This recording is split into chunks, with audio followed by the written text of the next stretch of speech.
Hello friends, வணக்கம். Welcome to Vani's channel. இன்றைக்கி நம்ம வீடியோவில் இல்லத்தரசிகள் எல்லாருக்குமே ரொம்ப ரொம்ப பயனுள்ள வகையில் ஒரு சில டிப்ஸ் தான் பார்க்க போகிறோங்க. ஏற்கனவே நம்ம சேனலில் நிறைய டிப்ஸ் போட்டிருக்கிறோம். உங்களுக்கு டைம் இருந்ததுன்னா போய் பாருங்கள். இன்றைக்கி இந்த வீடியோவை கடைசி வரைக்கும் ஸ்கிப் பண்ணாமல் பாருங்கள். இந்த டிப்ஸ் எல்லாம் உங்களுக்கு மிகவும் பயனுள்ளதாக இருக்கும். வாங்க வீடியோக்குள்ளே போகலாம். முதல்ல டிப் நம்பர் 1 என்னன்னு பார்த்துக்கலாங்க. நம்ம எல்லாருமே வீடுகளில் காய்கறிகளெல்லாம் வாங்குகிறோம். பாவக்காயெல்லாம் வாங்கும் பொழுது சீக்கிரமாகவே அது பழுத்து போயிடும். உள்ளே பார்த்தீங்கன்னா பழுத்துடுச்சுன்னா ஒரு மாதிரி ரெட் கலராக ஆகிடும் சீட்ஸ் எல்லாம். இது இப்படியே நம்ம ஃப்ரிட்ஜில் வச்சாலுமே அது ஒரு மாதிரி அழுகின மாதிரி குழன்னு ஆகிடும். எப்படி இதை ஃப்ரெஷ்ஷாகவே வைக்கலாம், ஒரு வாரம் வரைக்கும் வைக்கலாம் அப்படின்னு பார்க்கலாங்க.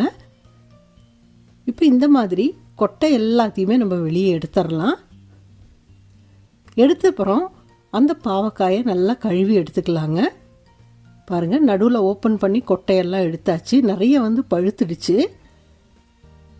இந்த கொட்டையெல்லாம் எடுத்ததுக்கப்புறம் நல்லா கழுவிட்டு தண்ணியை நல்லா வடிய வச்சு நீங்கள் வெளியவே வச்சிடலாம். ஒன்றுமே ஆகாது, ஃப்ரிட்ஜில் வைக்கணும்னு அவசியம் கிடையாதுங்க. ஃப்ரெஷ்ஷாகவே இருக்கும், நம்ம எடுத்து யூஸ் பண்ணிக்கலாம். நீங்கள் பொரியலுக்கு கட் பண்ணி வைக்கிறதானா கட் பண்ணி ஃப்ரீசரில் போட்டு வச்சுருங்க. நல்லா இருக்கும், ஒன்றுமே ஆகாது, அப்படியே எடுத்து யூஸ் பண்ணிக்கலாம். நம்ம இதே மாதிரி நம்ம எல்லா காய்கறிகளுமே இப்படி பண்ணிக்கலாங்க. இந்த உள்ள விதை இருக்கிற காய்கறிகள் எல்லாமே சீக்கிரமாகவே கெட்டு போயிடும். பார்த்திங்கன்னா புடலங்காவும் அதே மாதிரி நம்ம உள்ளே இருக்கிற விதைகளை எல்லாம் எடுத்துகிட்டு இந்த மாதிரி கட் பண்ணி நல்லா கழுவி அதை நம்ம பொடி பொடியாக கட் பண்ணி வச்சுக்கலாம். பீன்ஸ் கூட நம்ம ஓரங்களை கட் பண்ணிவிட்டு இந்த மாதிரி நல்லா கழுவி எடுத்து வச்சுக்கலாங்க. வெண்டைக்காயும் நான் ஏற்கனவே நிறைய டைம் சொல்லியிருக்கிறேன். வெண்டைக்காயும் நல்லா கழுவி இந்த மாதிரி வச்சிட்டோம் அப்படின்னா வெளியவே வச்சுக்கலாங்க. நம்மளுக்கு 10 நாள் ஆனாலுமே ஃப்ரெஷ்ஷாகவே இருக்கும். பொரியல் செய்யும் பொழுதும் வழுவழான்னு இருக்காது. நீங்களும் இந்த டிப்பெல்லாம் ட்ரை பண்ணி பாருங்கள். புடலங்காய் மட்டும் சீக்கிரமாகவே யூஸ் பண்ணிவிடுங்க. தண்ணி உள்ள காய் ரொம்ப நாள் இருக்காது. அடுத்த டிப் என்னன்னு பார்க்கலாம் வாங்க. நம்ம நிறைய பேர் பிரியாணி செய்யும் பொழுது பாத்திரத்தில் ஆகட்டும் குக்கரில் ஆகட்டும் குழஞ்சி போயிடுது அப்படின்னு கம்ப்ளைண்ட் சொல்லுவாங்க. இதை எப்படி தண்ணி கரெக்டாக இருக்குது அப்படின்னு கண்டுபிடிக்க தான் இந்த டிப்புங்க. பார்த்திங்கன்னா நான் கரண்டியை நடுவில் வச்சுருக்கிறேன். அரிசியை ஊற வச்சு எல்லாத்தையும் தாளித்து ஒன்றா பாத்திரத்தில் இருக்குது. இது இன்ஸ்டன்ட் பாட்டில் இருக்குது. குக்கரில் இருந்தாலுமே இதே மாதிரி நீங்கள் உங்களோட சட்டகம் இருக்குது இல்லைங்களா, அந்த கரண்டி ஏதாவது இந்த மாதிரி நடுவில் வச்சிங்கன்னா அது அசையாமல் நிற்கணும், விழக்கூடாது. இப்போ பாருங்கள், நம்ம இன்ஸ்டன்ட் பாட் ஓப்பன் பண்ணியிருக்கிறோம். இது குக்கரில் செஞ்சாலும் இதே மாதிரி தாங்க. ஒரு குழான்னு இல்லாமல் உதிரியாக எவ்வளோ சூப்பராக வந்திருக்குது பாருங்கள் பிரியாணி. நீங்கள் அளவாக தண்ணியெல்லாம் ஊற்றிட்டு குக்கரை மூடுறதுக்கு முன்னாடி உங்களோட ஒரு சட்டுவத்தை எடுத்து நடுவில் வச்சிங்க அப்படின்னா அது நேராக நிற்கணும். அப்போ தண்ணி அளவாக இருக்குது அப்படின்னு அர்த்தம். சட்டுவம் விழுந்துருச்சு அப்படின்னா தண்ணி ஜாஸ்தின்னு அர்த்தம். இதை வச்சு நம்ம கண்டுபிடிச்சிடலாங்க. நீங்களும் இனிமேல் பிரியாணி செய்யும் பொழுது இந்த மாதிரி இந்த டிப்பை யூஸ் பண்ணி பாருங்கள். உங்கள் பிரியாணியும் நல்லா பொலபலன்னு உதிரியாக வருங்க. நம்ம அடுத்த டிப்புக்கு போகலாங்க. நம்ம காலையில் நேரத்தில் அவசரமாக சமைப்போம். இப்போ குட்டீஸ் சில டைம் சப்பாத்தி எல்லாம் கேட்பாங்க. சப்பாத்திக்கு நீங்கள் குருமாவோ மசாலாவோ கொடுக்காம ஒரு சூப்பரான ரைத்தா ரெடி பண்ணிடலாம். இப்படி இந்த மாதிரி ஒரு வெள்ளரிக்காயை எடுத்து அது ஓரங்களில் தோலெல்லாம் எடுத்துடலாங்க. தோல் கொஞ்சம் கசப்பு மாதிரி இருக்கும், அதனால் தோலை எடுத்துகிட்டு நல்லா கழுவி இந்த மாதிரி பொடி பொடியாக கட் பண்ணிக்கலாம்.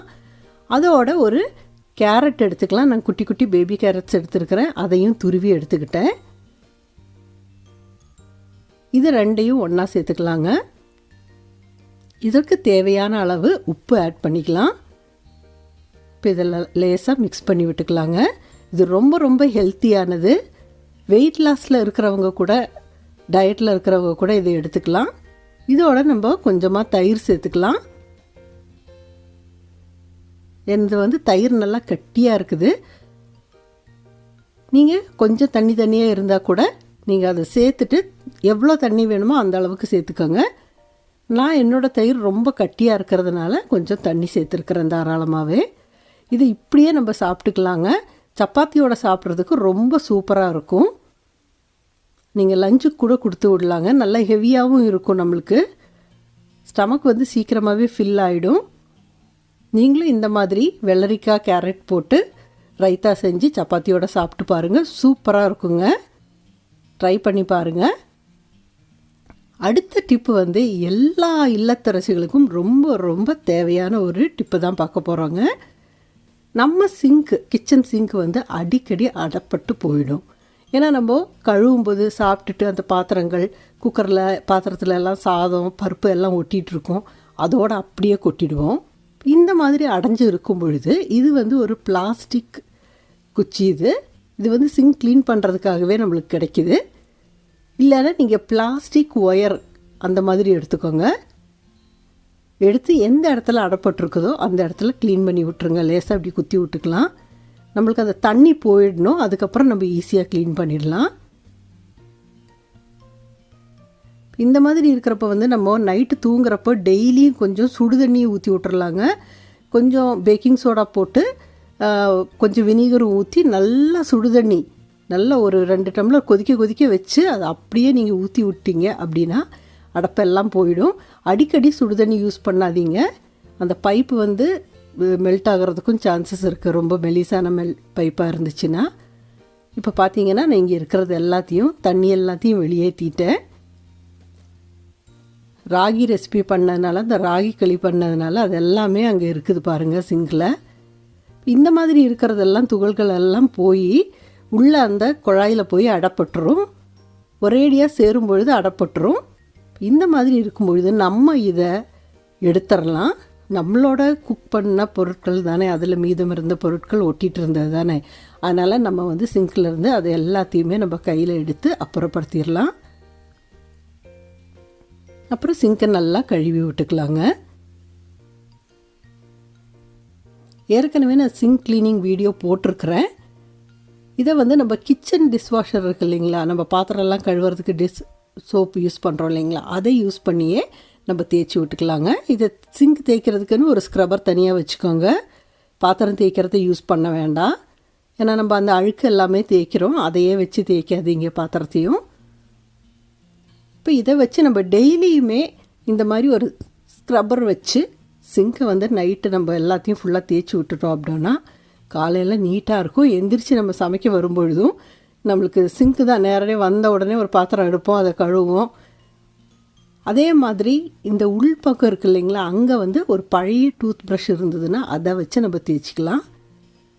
அது கொஞ்சம் குழிவான பகுதி, அதனால் இப்போ நம்ம இதை நல்லா கழுவிடலாம். நீங்கள் பழைய டூத் பேஸ்ட் ஏதாவது இருந்ததுன்னா கூட யூஸ் பண்ணிக்கலாம். இல்லை நம்ம குளியல் சோப்பு மீதி இருந்ததுன்னா சக்கையாக இருக்கும் பாருங்கள், அந்த மாதிரி இருந்தால் கூட ஒரு நாருக்குள்ளே வச்சுட்டு இந்த மாதிரி தேய்க்கும் பொழுது நல்லா பளிச்சுன்னு க்ளீன் ஆகிடுங்க. இப்போ வந்து நம்ம அடைப்பட்டுருச்சு, அந்த தண்ணியெல்லாம் எடுத்து விட்டுட்டோம், கழுவிட்டோம். இதை எப்படி நம்ம வந்து இந்த மாதிரி அடைக்காமல் பார்த்துக்கலாம் அப்படின்னு தான் இப்போ பார்க்க போகிறோங்க. இப்போ இங்கே பார்த்திங்கன்னா சாம்பார் வச்ச பவுல் இது. இப்போ நம்ம சாம்பாரெல்லாம் எடுத்த பிறகு பார்த்திங்கன்னா அடியில் கொஞ்சம் பருப்பு ஓட்டிகிட்ருக்கும், சம்டைம்ஸ் கொஞ்சம் சாம்பார் மீதி இருக்கும். இந்த மாதிரி இருக்கிறப்போ இந்த மாதிரி ஒரு பழைய வடிகட்டி நம்மக்கிட்ட இருந்ததுன்னா, இல்லை பிளாஸ்டிக்கில் கூட நமக்கு கிடைக்கிது, ஜூஸர் வடிகட்டி பெருசாக கிடைக்கிது இல்லைங்களா, அந்த மாதிரி இருந்ததுன்னா அதில் ஊற்றிக்கலாம். ஊற்றும் பொழுது அந்த தண்ணி எல்லாம் வெளியே வந்துடும், அந்த பருப்பு நிற்கிது பாருங்கள்.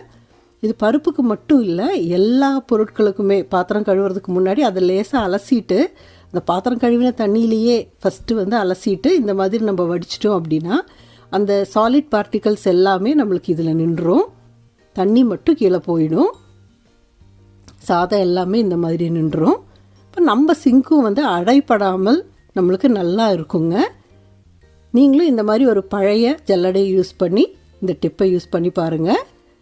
இந்த வீடியோவில் நீங்கள் பார்த்த டிப் எல்லாமே உங்களுக்கு ரொம்ப ரொம்ப பயனுள்ளதாக இருக்கும் அப்படின்னு நம்புகிறேன். இந்த வீடியோ உங்களுக்கு பிடிச்சிருந்ததுன்னா லைக் பண்ணுங்கள், கமெண்ட் பண்ணுங்கள். இது வரைக்கும் நம்ம சேனலை சப்ஸ்கிரைப் பண்ணாதவங்களாக இருந்தீங்கன்னா சப்ஸ்கிரைப் பண்ணிக்கோங்க. கூடவே பக்கத்தில் உள்ள பெல் ஐக்கானை அழுத்தி அதில் ஆல் அப்படிங்கிற ஆப்ஷனையும் அழுத்திக்கோங்க. அப்போ தான் ஃபியூச்சரில் நான் போடுற வீடியோஸ் எல்லாமே உடனுக்குடன் உங்களுக்கு நோட்டிஃபிகேஷனாக வருங்க. உங்களுக்கு வேறு ஏதாவது டிப் வேணும் அப்படின்னு இருந்தாலுமே நீங்கள் கமெண்ட்டில் சொல்லுங்கள். நான் கூடிய சீக்கிரத்தில் வீடியோ அப்லோட் பண்ண பார்க்குறேன். மீண்டும் அடுத்த வீடியோவில் உங்களை சந்திக்கும் வரை பாய். தேங்க்ஸ் ஃபார் வாட்சிங்.